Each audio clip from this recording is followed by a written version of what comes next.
ये गंडक का पानी है। लालगंज की सीमा पर अपने बढ़े हुए जलस्तर के साथ खेतों और सड़कों को डुबाए हुए यहाँ महापर्व छठ होता है। इस बार होगा या नहीं मालूम नहीं। छठ व्रतियों की सुविधा के लिए सड़क बनाई गई छठ के बाद, जो सुविधाओं के अभाव में डूब गई है। नमस्कार, प्रकाश चंद्रा और आप देख रहे हैं प्रकाशवाणी। अभी हम लालगंज में मौजूद है और यहाँ ये कुंड कहा जाता है, पान से सटा हुआ एरिया है जहाँ पे हर साल धूमधाम से छठ मनाया जाता है। आपको यहाँ देख के लग रहा है कि यहाँ छठ मनाया जाता है या अभी जो आने वाला महीना होगा छठ का उसमें ये हो पाएगा, क्योंकि जो पानी का नज़ारा है, आपको जो स्थिति दिख रही है, पूरा डूब गया है। गंडक नदी उफान पे है, लालगंज के सीमा तक नदी पहुँच चुकी है और लोगों के खेत डूब गए हैं। लोगों का कहना है कि उनके खेत डूबे हैं, हर साल डूबते हैं, लेकिन प्रशासन की तरफ से, सरकार की तरफ से कोई उनको मुआवजा या फिर इसके लिए जो राहत होती है वो नहीं दी जाती है। लोग अपील भी करते हैं लेकिन कुछ सुनने वाला नहीं है। तर्क यही होता है कि हर साल बाढ़ तो आएगा ही, तो क्या कर सकते हैं।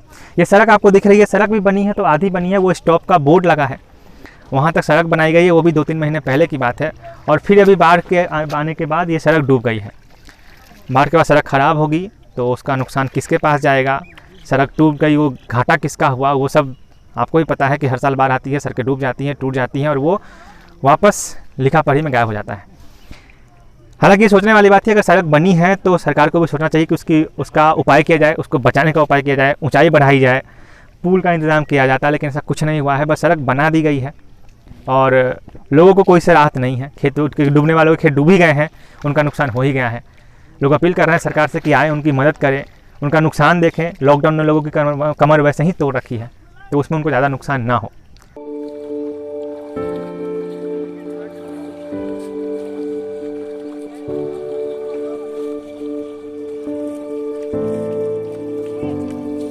सरकारी लेखा जोखा में लाखों करोड़ों की सड़कें ऐसे ही डूब जाती हैं।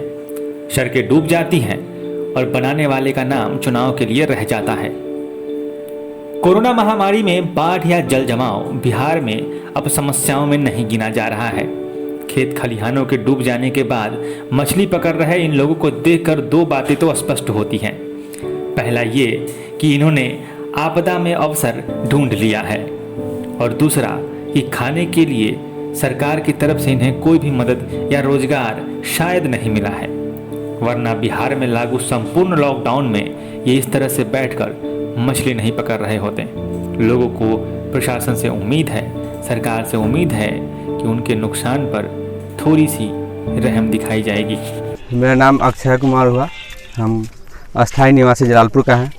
अच्छा, यहाँ छठ होता था, ये बाढ़ का पानी यहाँ पे कहेंगे गंडक नदी का पानी आ गया है। जी जी। तो कई लोगों के खेत डूब गए हैं, आपका भी उसमें से खेत है, तो कितना नुकसान हुआ है और इसका क्या आप कभी अपील करते हैं सरकार से? क्या है अपील की तो बात नहीं है, बट जितना हुआ है बहुत सारा नुकसान हुआ है। जितना लोग किसान लोग खेती किए थे सबका फसल डूब गया है। लोग पैसा मतलब बटैया लेके खेती किए थे, किसी का अपना खेत था, सब लोग अपना फसल बोए और बाढ़ आया तो डूब गया। माल मवेशी चढ़ने का भी बहुत सारा दिक्कत हो गया। इधर सब जहाँ खेत खाली था वहाँ माल मवेशी भी चढ़ती थी, वहाँ भी सब कुछ का सबको गरीब लोगों को दिक्कत हो गया है। जो लोग जलावन पे खाना बनाते थे, अब सब कुछ पेड़ डूबा हुआ है। जितना अलग जगह है पूरा फैला हुआ, उसमें से सब लोग लकड़ी काट के भी ले जाते थे, जलाते थे, खाना बनाते थे। वो लोग को भी बहुत सारा परेशानियाँ है। इसमें लॉकडाउन परेशानी किया हुआ है गरीब लोगों को। जो दिहाड़ी मजदूर है, रोज़ मतलब कमाते थे, खाते थे, उन लोगों को भी बहुत सारी परेशानियां हुई है। यहाँ कोरोना का आपके यहाँ पे कितना है? कोई मरीज नया निकला है कोरोना का? बहुत सारे निकला है।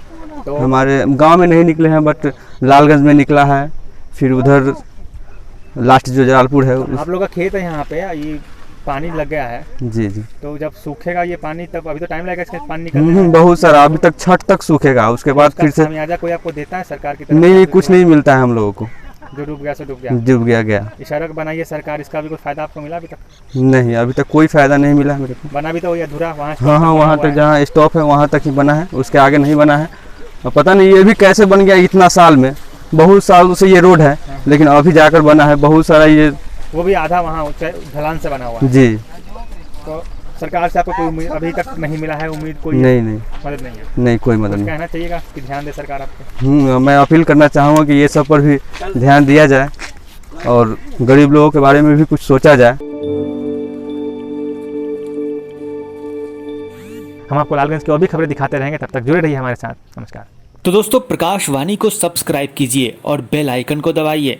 अगर ये खबर आपके मतलब की है तो इसे लाइक कीजिए और ज़्यादा से ज़्यादा शेयर कीजिए।